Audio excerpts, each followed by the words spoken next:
Well, students, today we are going to discuss another topic of paper 11, educational planning, right? Last time we finished the educational administration and educational management of paper 11, educational administrations and management, right?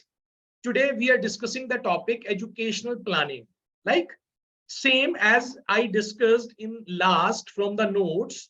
Okay, we are discussing this topic directly from the notes. Okay, educational planning. Okay, so first we discuss about the educational planning. Educational planning involves a systematic and scientific set of decision for future action with the aim of achieving set educational goals and objectives through effective use of rare or scarce resources. Okay, this is called the educational planning.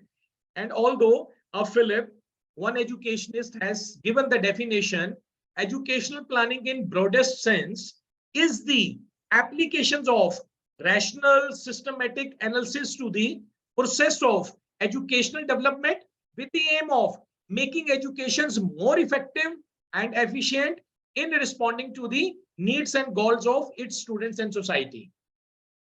Right, guys? Why this paper is in your syllabus? Because it is a syllabus of the MEd. After doing the MEd, you are going to become the principal. And principal, the job of a principal is administrator, actually.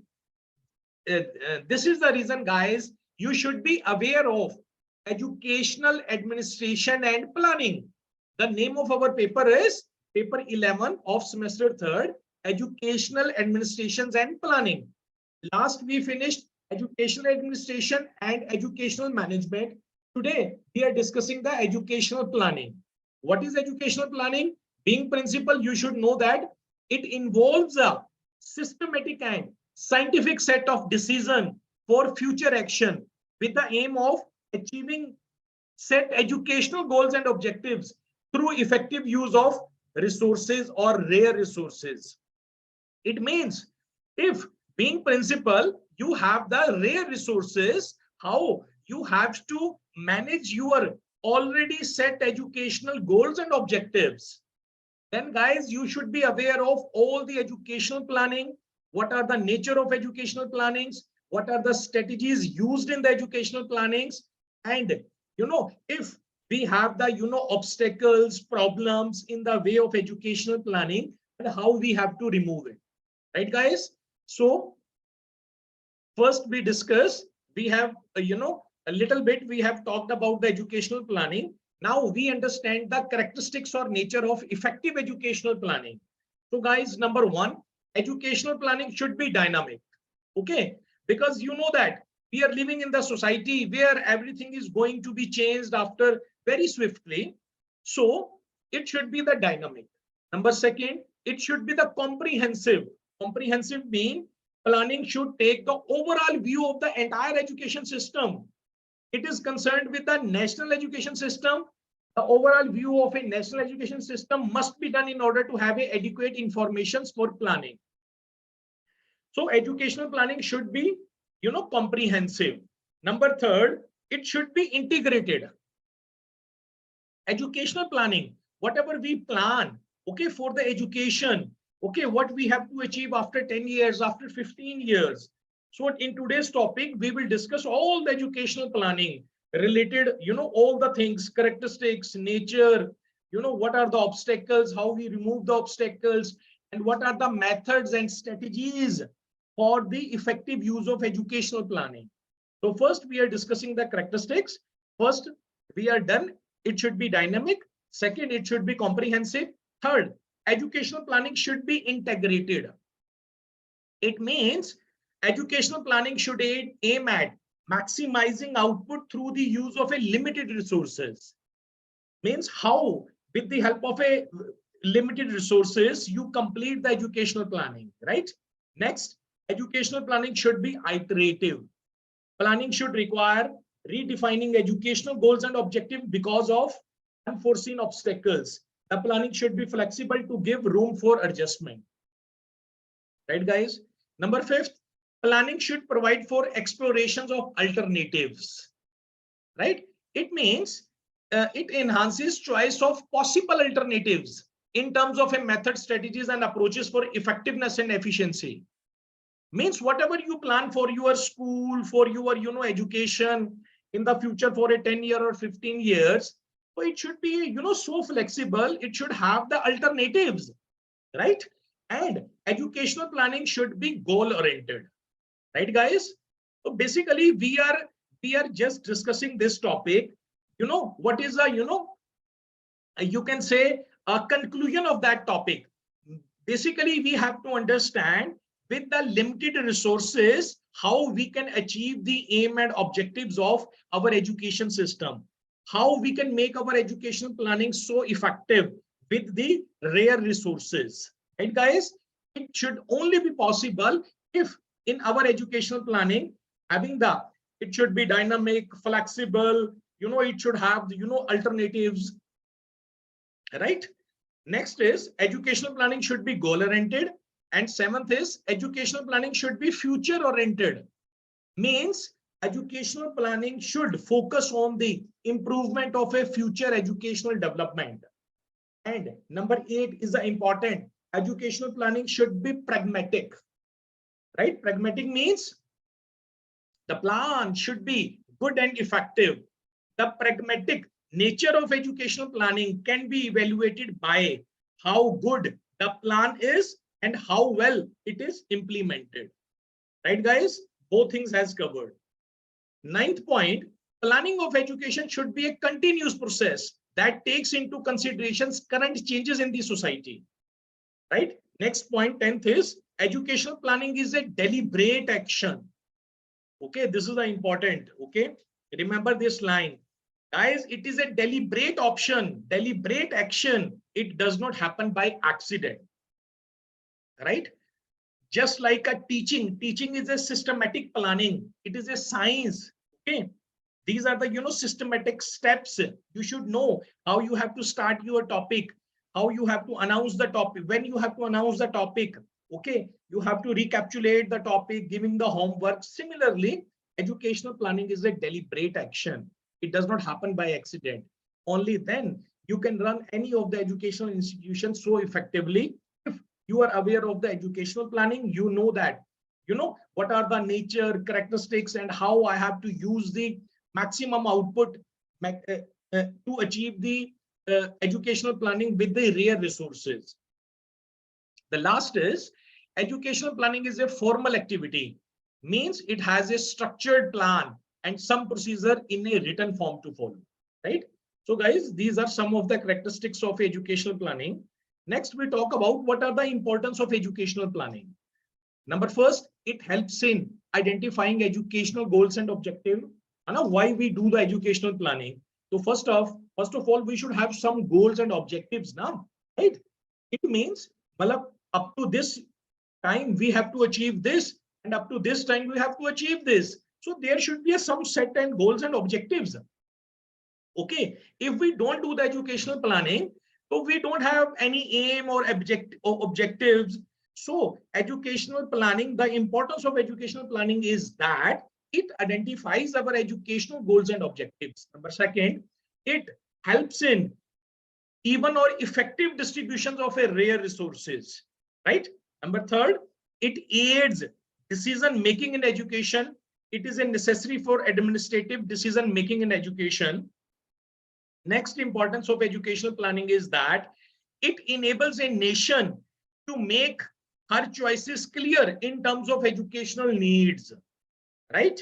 Next, it enhances optimal utilizations of a resources and so eliminates imbalance and waste.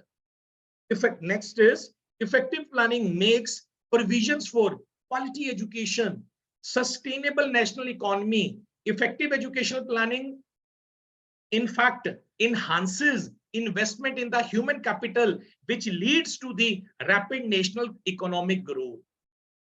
Next, educational planning reduces exigencies in the educational sector.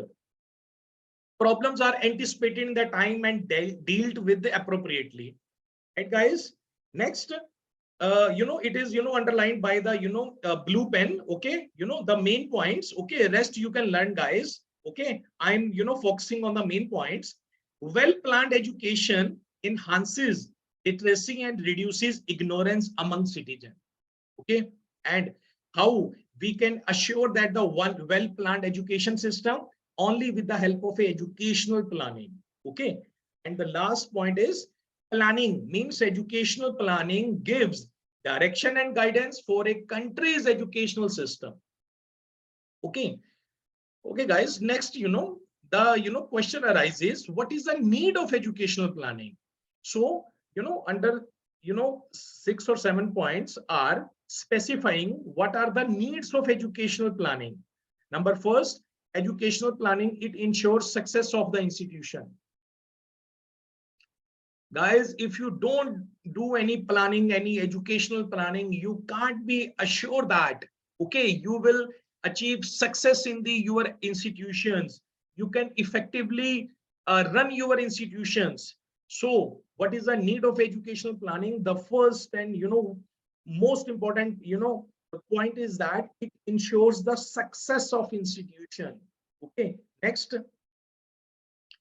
the scarcity of financial and other non-material resources poses a challenge to education. And it happens sometimes. Okay, so that's why we do the educational planning, right? Number third point is that what is the need of educational planning? Effective and efficient planning ensures optimum utilization of funds, thus ensuring expansion of educational facilities. Okay, if you don't do the educational planning, guys, you will never know where your funds are going. Okay, you can manage your funds in a very effective way.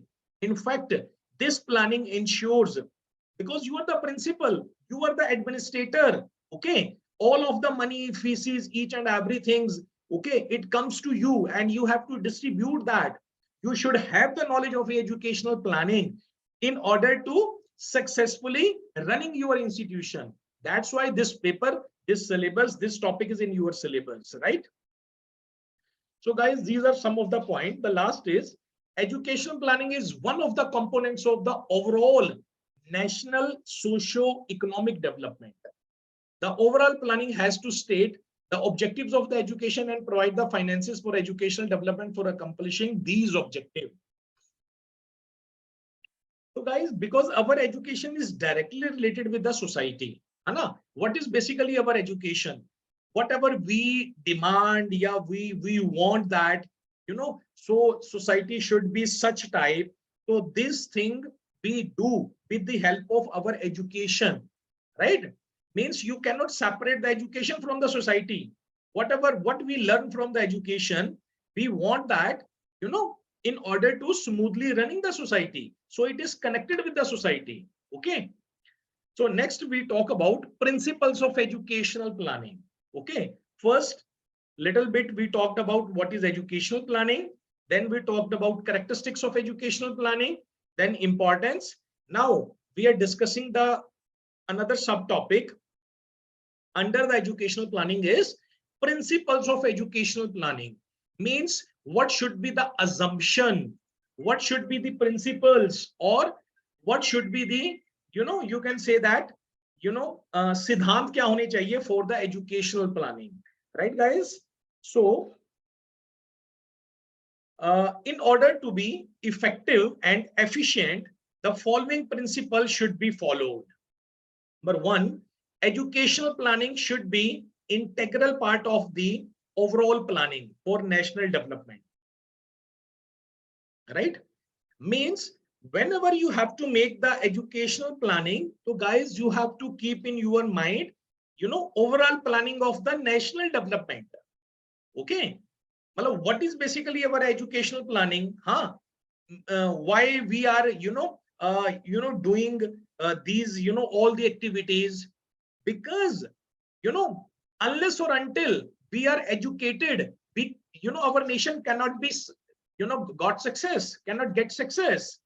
So in order to the for the national development, right, so there is a need of a emphasis. We have to take care of that. We have to give more emphasis on the our educational planning.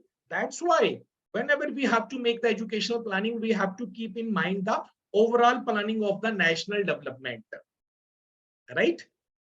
Next, bold point, highlighted point, I'm just, you know, uh, uh, referring here, discussing here, right?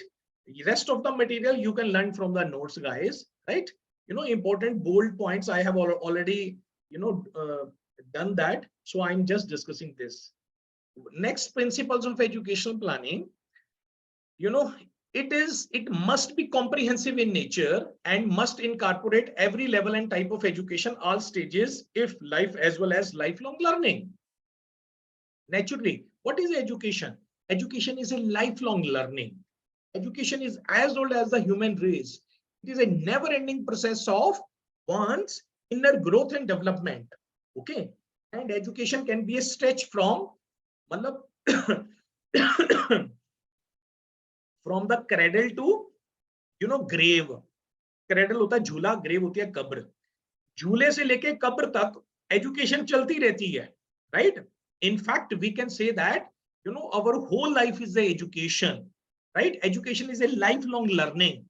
So we have to keep in this thing in our mind, that when we are making the educational plan, right? Number fourth principle is that it is necessarily a continuous process and not a sporadic activity, right? Next, it should focus on the structure, method, and content of education, the quality and the aspect of educations. Okay. Next, principles of educational planning. It should be aimed at democratizations of education and educating individuals for their maximum development and full participation in social life through all-round development and through actions for international cooperations and understanding. Yes, guys, this is important. Okay. So basically, guys, the concept of education, it should be clear in your mind. Okay. Only with the help of educations, we can get success. Even our nations can be developed, right? With the help of educations, because we have seen that we got the independence in 1947. During that time, many of the countries got independent, right? But now these countries, you can see the position of these countries. These countries have developed, but still we are in the developing stage. So now we have come to know that without the education process, without doing a lot of work on the education, we cannot get a success. So we should have a national corporations, national understanding, international corporations, international understanding. Okay, so these point we have to we have to keep in care, okay, taking care of these points during the educational planning. Okay, next principles is that, assumption is that it is aimed at a continuous forecasting and guidance, so to match the demand for human resources with the supply in required quantity and quality. Okay, the last 2 points are, it should be provide for the specific requirements of planning at the local, state, and national levels. It should be flexible to accommodate change based on the continuous evaluation. So under the topic of the principles of educational planning, okay, some 6-7 topics we have to keep in our mind. So whenever ये कुछ उसके सिद्धांत हैं, कुछ principles हैं, right? So we have to whenever we are planning, so it should be from the local, state, and national level. Okay, we have to take care of that national understanding, international understanding, right? Our planning should be so flexible. Okay, it should have the alternatives also, right? So all the points which we already have discussed, some points in the characteristics and natures, right, guys? So okay, next we talk about, these are the most important, right? 3.4 methods or techniques of educational planning. Okay, so guys, to know about some of the method and techniques, okay, first I show you the methods. What are the methods and techniques of educational planning? Yeah, approaches. Okay, one, for example, one is social demand approach. Next is manpower requirement method or approach. Third is educational output ratio method or approach, aggregate method or approach, comprehensive method or approach. Okay. So to know that these approaches and these methods, okay, we have to understand, first of all, educational planning in the broadest sense. Okay. So what is educational planning? Basically, in a broader view, it is the application of rational, systematic analysis to the process of educational development with the aim of making education more effective and efficient in responding to the needs and goals of its student and society. Got it?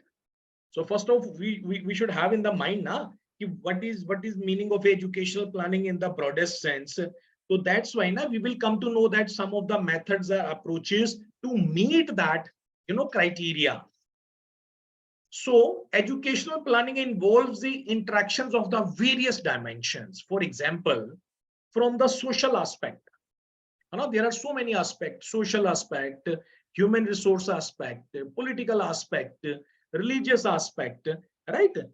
We see the education. So for example, from the social aspect, it must be taken into account that school is a part of the society, and as such, the changes it undergoes will transcend it. Okay. So guys, you have to understand that. Okay. So school, basically, it is a social institution. Okay. Means sociology, society, it comes, society is a big word. Okay. So educational institutions, social structures, these all comes under the society. Right? So if school is a educational institution, yeah, social institution, it is a part of the society, right? So then what are the needs of the society and what are the need of the people? People of the the society, right? So we have to take care of that. What are their demands? We have to meet the demand, right? Through the help of the educational planning, right? Got it? So okay, there is a one more paragraph. Educational planning allows defining the goals and objective of educations. Okay, it is true. According to the technical dimension, educational planning must consider the use of a technology in pedagogy. It is, one more dimension has come. Okay, according to the technical dimension, educational planning must consider the use of a technology in pedagogy. Okay, it is correct. While in terms of its political dimension, it must address the existing regulatory frameworks. The main method and techniques of relating educational planning to the development planning, which are in use or recommended by various authorities, are set out below. Usually combinations of methods are in operations. Right, guys? So guys, before going into the methods or techniques of educational planning, we have to understand the educational planning in the various dimensions, from the social point of view, technical point of view, political point of view, right? Only then we can understand, these methods, like these approaches, yeah, method, like social demand approach, manpower requirement method, education's output ratio method, aggregate method, comprehensive methods. Okay. So, these methods, okay, I give you as a assignment. You have to learn it first of all. Okay. If you don't understand, later on you can call to me and you can say that, okay, then we will take, one another lecture, is a very, detailed lectures on these all the methods or techniques of the, educational planning, right? So method or approaches of educational planning are the same thing, right? And directly we come on the significance or importance of educational planning. We are just done, right? Some are the same points like characteristics, nature, yeah, importance, comes under the educational planning. Okay, it's a very easy, right? Okay, types of educational planning. Okay, what are the types of administrative planning, right? So what happens under the administrative planning? So in the field of education, Administrative planning relates to the distribution of the responsibilities and powers for the different level of education. In administrative educational planning, the administrative responsibilities and powers are phase-wise planned in relations to the level of a different educational administrators. Naturally, okay, administrative level of a planning, the planning of education makes a detailed plan on the structure and organizations of education at different level, primary, secondary, higher general, technical and professionals. This planning prepares planning on durations of educational program, organizations and coordinations of educational program, financial education of a budget for the program, engagement of educational officials in the program and smooth management of the program, etc. So guys, basically as the name suggested, administrative planning, right? So administrative planning means, being administrator, it would be done, on the, different levels of education. Okay. So, main role played by the administrative under the administrative planning. Okay. Next, we talk about the academic or curricular planning, right? So under this planning, it refers to the planning for smooth academic transactions of the syllabus for any course at any level of education. It includes planning on education in relations to the need and demand of the individual and society. Another is a co-curricular planning. Co-curricular means syllabus and co-curricular activities. Okay, when we do such kind of a planning, these are all types of the planning. Okay, these all comes under the educational planning, right? Co-curricular planning. This planning of education is necessary for bringing total development of the student in one point and total development of the educational institutions or organizations in the another point, right? Co-curricular planning ho gaya, right? Means we want the overall development of the student on the one point, and as well as the educational institutions, development of educational institutions on the another point. Instructional planning, right? In instructional planning, the sort of planning in education is a macro level in nature, as it deals with planning in classroom situations in relations to a particular topic of a concerned subject. This planning refers to an emotional and organizational climate of the classroom. It includes planning for specification or instructional objectives, selections or organizations of a learning activities. Means it is related with the course content, right? It is called the instructional planning. Okay, next is the institutional planning. This type of educational planning gives a practical shape to the meaning of educational planning. In this context, educational planning refers to the needs and requirement of every institutions to be achieved through creations and maintenance of a planning atmosphere in the institution. These are planning for administration, planning for academic or curriculum development, planning for non-academic or co-curricular activities, planning for school community relations, planning for discipline, planning for developmental activities program, planning for proper utilizations of a community resources for total development of the institution. So these are, all the planning, institutional planning, curricular planning, co-curricular planning, administrative planning, these all comes under the educational planning. These are called the types of planning, right guys? These are very simple. Once you will learn it, okay, you will understand on the spot, right guys? Okay, you should know, you should be aware of these all the things. For planning by, for example, planning by macro planning or micro planning kya hota? What is the difference between a macro planning and micro planning? Macro planning basically is the planning of the national and state level, right? Macro planning. Okay, it is aimed at achieving national success and high productivity in education. It is also aimed at ensuring that the quantity and quality of the resource inputs produce high outputs and minimum cost. And micro level planning kya hogi? It should be on the block level, institutional level. This is called the micro level planning. Micro planning, this is a planning at the local government level or institutional level. Micro level planning of education is aimed at efficiency, while macro planning is aimed at effectiveness.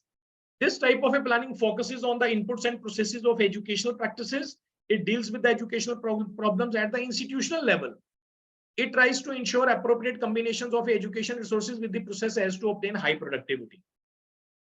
Micro planning deals with the problems linked to access to the educational system, acquisitions and maintenance of a teacher, facilities and equipment, attitude of parents, pupil, teachers to education. Other area of concern in micro planning include planning for recreational service, health and safety, guidance and counseling services, organization of a school program, curriculum implementation.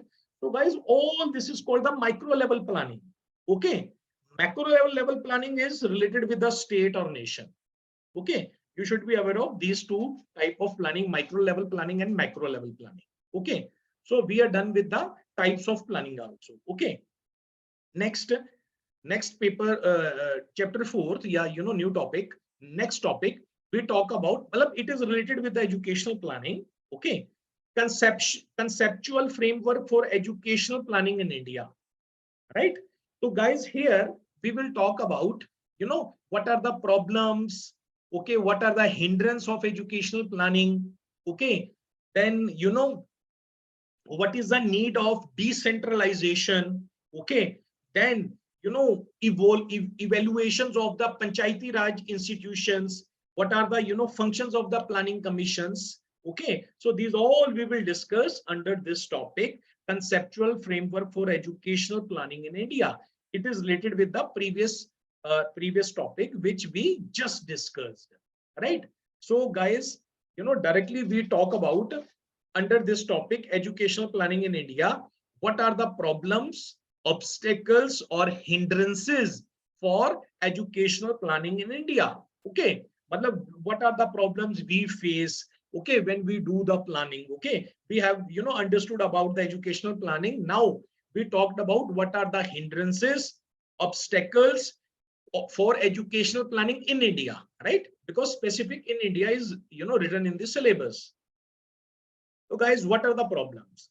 Number one, the major problem of the educational planning in India, as far as analyst opinion, are as under: number one, high dropout rates, naturally, low level of a learning achievement, low participation of a girl student, inadequate school infrastructure, teacher absenteeism rate high,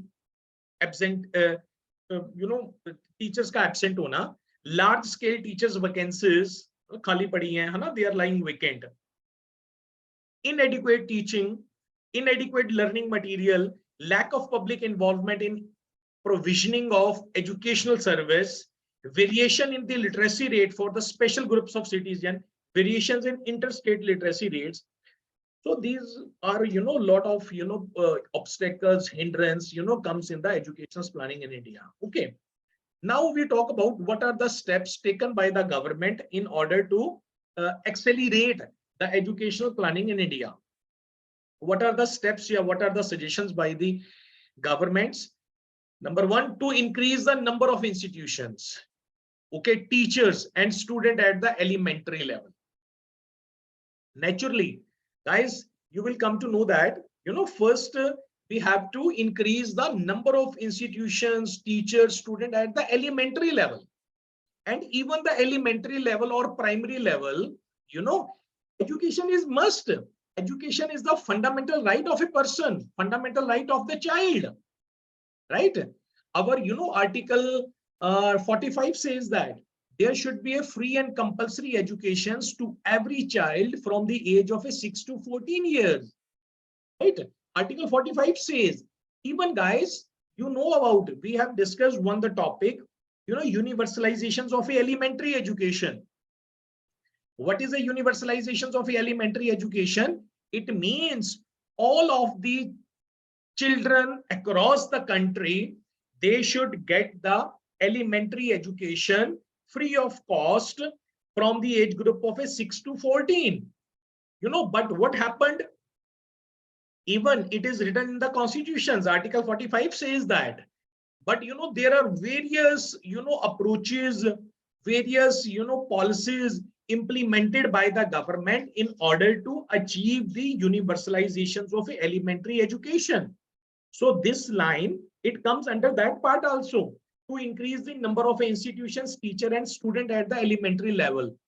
But since independence 1947 till 2010, what happened?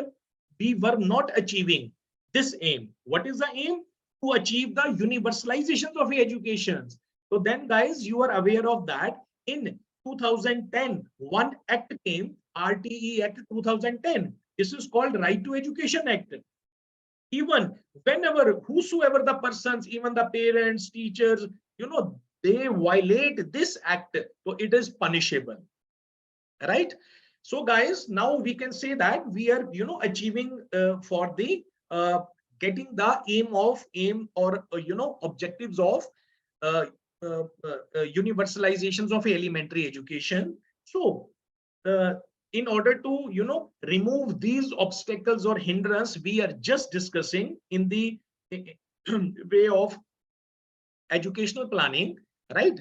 So first, what the the steps we took, that number first, to increase the number of institutions, teacher and student at the elementary level. Okay. Number second, to provide for incentives like textbooks, free uniforms and scholarship. Okay. Means actually now I have talked about with you, I have given the hint of a universalizations of elementary education. Okay. So now guys, you will come to know that, okay, whatever the measures we are learning under these significant steps taken by the government uh, on the educational planning in India. Okay, these all steps comes related with the topic of a universalization of elementary education, right? To offer central sponsored program of a nutrition support to a primary education or a midday meal. Nowadays it is called a midday meal. Okay, earlier name of program of a nutrition support to primary education. Okay, to launch the Sarv Shiksha Abhiyan. What is the Sarv Shiksha Abhiyan scheme? Please tell me. Any persons?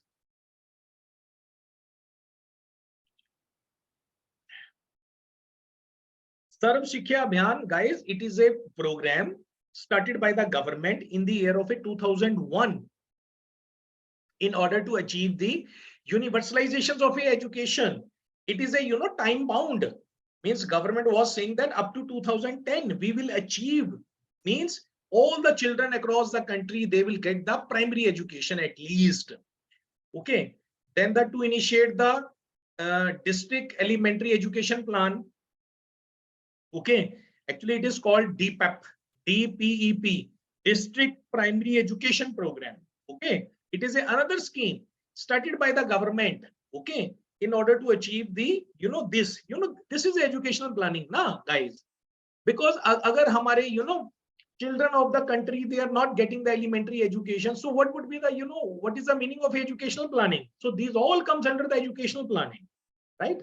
And to launch the national literacy missions for providing functional literacies to the non-illiterate between the age group of 15 to 35. Okay, in a simple way you can say the adult education.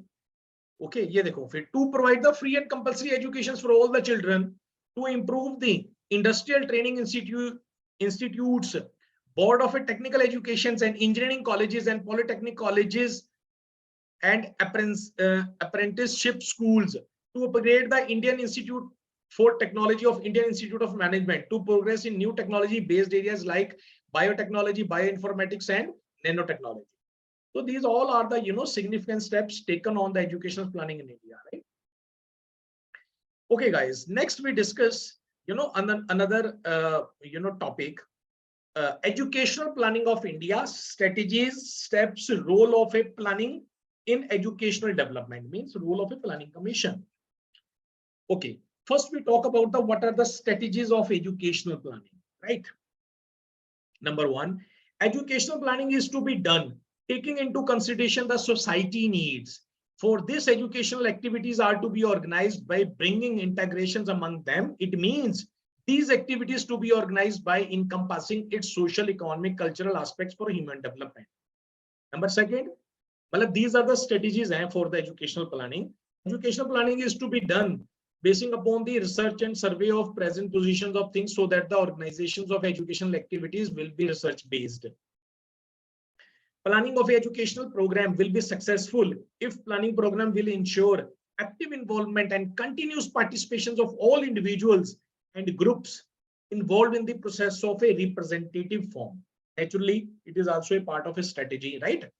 Number four, educational planning has to be initiated, reputed intellectual and expert outside the institutions or organizations for their active participation in the planning of every educational program. Means guys, these are the strategies for the educational planning. Okay, so involvement of all the persons and involvement of the expert. Okay, so you can learn, okay, by yourself. It is a, easy one. These all, 13 and 14 steps. Okay. Okay, then steps taken for making educational planning: planning for survey of felt needs and requirement, planning for allocations of resources, planning for formulations of educational goals, planning for formulating a specific program of objective, planning for implementations, planning for regular monitoring, planning for evaluations, replanning, and revising. So guys, you are seeing that some of the topics are interlinked. Okay, once you have got the concept of educational planning, okay, if the questions comes from any way, you can attempt it. Okay, next we talk about role of a planning commission. Okay, Planning Commission of India is considered as an important institution. Okay, this is important. What is the planning commissions? What is the role and functions of the planning commission? Planning Commission of India is considered as an important institution in India's India governance system. It has major role in the country's economic planning for the overall growth. Central government had formed planning commissions in India as a central body to work comprehensively with the consecutive term of 5 years as country's 5-year plan for economy and social sustain governance. Right. So planning commission, basically it is formed by the central, okay, for taking care of the all economic planning and growth of education's growth and others. Okay, so okay, the major functions of a planning commission assigned as per the Government of India rules 1961 are as follows. These are all the rules of the planning commissions. Okay, directly we talk about functions of the planning commissions. Okay, what are the functions of the planning commissions? Okay, main 3 or 4 we discussed. What are the functions? Number 1, to make an evaluations of the material, capital, human resource of the country, including technical employee, investigate the possibility of augmenting those are related resources which are found to be deficient in relation to the national requirement. Okay, clear है? मतलब उन सारों का evaluate करना, okay, and जो भी उन deficiency है, okay, make the list. Next, to devise a plan for the most effective and balanced utilizations of a country resources. This is important. These are the role functions of the planning commissions of India, right? What are the functions? First of all, to evaluate all the human resources. Okay, then to take care of that, what are the human resources are the wastage, and in order to utilizations of these resources, to make a plan for the effective, smoothly for achieving the aims and objectives of educational planning. So these are all functions of a Indian planning commissions, guys. Okay, so one after the other you can see that.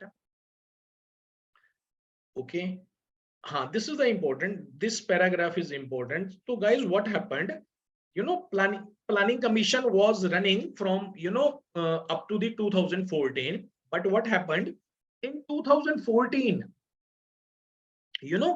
our Prime Minister, Honorable Prime Minister Narendra Modi announced his objective to dissolve the planning commission. Okay, he dissolved the planning commission.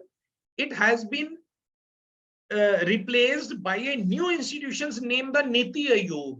So guys, you must remember the name of a NITI Aayog. NITI Aayog, basically it is a planning commission.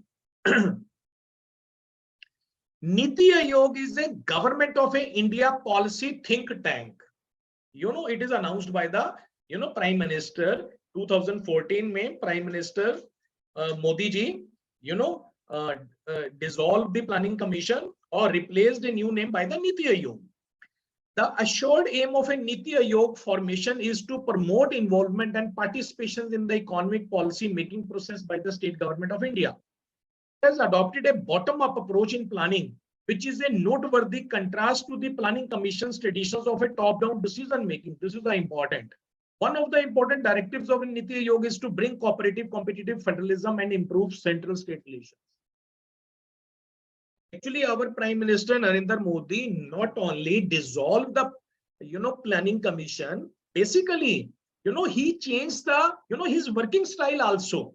Earlier, it was the top up, top down decision making. इन्होंने क्या किया, इन्होंने bottom up approach start कर दी, right, mean decentralised किया.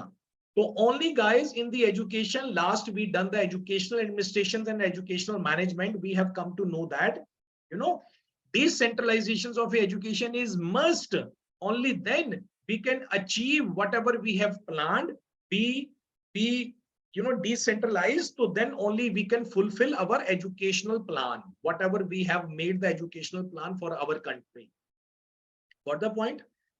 ये देखो यहाँ पे आई गया topics. Okay, actually I have explain to you evolutions of a planning from centralizations to decentralizations. Okay, I have already discussed, okay, before going on this topic.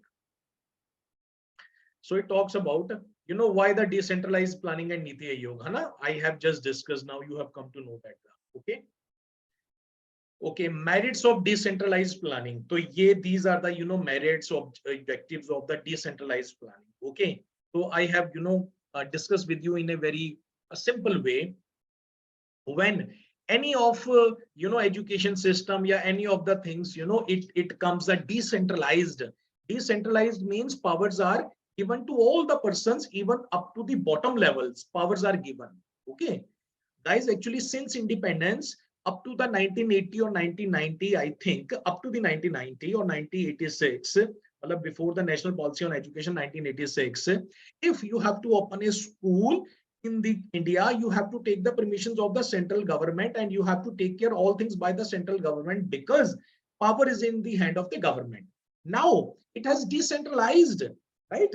Powers up to the lower level, state level, block levels, in the education systems. Only then we are achieving, or we are on the developing stage. Okay guys, because after many years we have come to know that we decentralized our even education system even. Okay, so next is a democratic, centralized and Panchayati Raj. Okay, ये देखिए, even the Panchayati Raj system, guys, how the Panchayati Raj came into existence only due to the decentralization process. Panchayati Raj came into existence. So basically क्या होता है, what is Panchayati Raj? Under a Panchayati Raj, we directly goes for the 3-tier system of Panchayati Raj. It is the most important. You can see that 3-tier system of a Panchayati Raj. Under a Panchayati Raj, it is a 3-tier system. One is a Gram Panchayat, one is Panchayat Samiti, and one is the Jila Parishad. Okay, these are the 3-tier of a Panchayati Raj. You can learn it. It is important. In the end of the chapter, in a short way, I can understand the meaning of a Panchayati Raj and 3-tier system of a Panchayati Raj systems. Okay, in detail you can learn from here, right guys? So yeah, these all the it is called about, this is the last topic of Panchayati Raj systems. Okay, okay, so what is, how the evaluations of a Panchayati Raj systems? Okay, so these are the committee basically. Balwant Rai Mehta committee. Balwant Rai, who is the Balwant Rai? Balwant Rai is the father of the Panchayati Raj system. Okay, he recommended for the Panchayati Raj system. Balwant Rai Mehta committee, Ashok Mehta committee. But it is a simple, it is a, okay, you can learn. Okay, I have given you the one overview basically. Okay, because you have to learn, you have to write in the exams. Okay, then guys, you have to learn by yourself. Okay, you have given one overview from my side, right? So these all committees you have to learn. Okay, so then these comes under the evaluations of a Panchayati Raj systems. Okay, right? And 3-tier system and Panchayati Raj system in a short way. I under a summary I have given. Who is the father of a Panchayati Raj system? Balwant Rai Mehta was a parliamentarian who is credited for pioneering the concept of a Panchayati Raj in India and was also known as the father of Panchayati Raj system. What is the importance of Panchayati Raj system? Panchayati Raj institute, village local government that plays a significant role in the development of a village, especially in the areas like primary education, health, agriculture, developments, women and child development, women participation in local government. Okay, now you have come to know that the importance of Panchayati Raj means powers are given to the Panchayat, Sarpanch, Jila Parishad, okay, up to the village level. Okay, for the development of primary education, health, agriculture development, women and child development, and women participation in local government. Panchayati Raj. It was a 73rd amendment. Okay. Which state in India has no Panchayati Raj institutions? So you must remember, all the state of India has Panchayati Raj system except Nagaland, Meghalaya, and Mizoram. Okay. Okay, and in all union territories except Delhi and certain others. Okay, what are the features of Panchayati Raj system? ये देखो Gram Sabha, three-tier system. Gram Sabha is the primary body of Panchayati Raj system. Three-tier system में village, intermediate, and district level. Elections of a members and chairpersons means there is a elections. Then the sarpanch is selected. Okay, the one is Gram Panchayat with Jila Parishad. Okay, Gram Samiti. So these are all the three tier of a panchayat system. It is, I have made a very good notes you can learn. Okay. Mehta's three-tier system or three-tier system of the Panchayati Raj institution, it is the same. You should know that. Why it is called the Mehta three-tier system? Because basically he gave the report first in order to implement the Panchayati Raj system, in order to work on the educational planning, or in order to achieve the universalizations of elementary educations or our educational planning. Okay, guys. The role of a Panchayati Raj institutions in development of a primary education. So it is clear that, basically here, what is the role of a village level, panchayat, what is the role of a sarpanch and, panches for the development of a primary education. Okay. So, okay, guys, thank you so much for this lectures. Okay, so 3 and 4 topics we have, finished. So, no, thank you so much. So I'm going to stop the recording. Thank you so much, guys.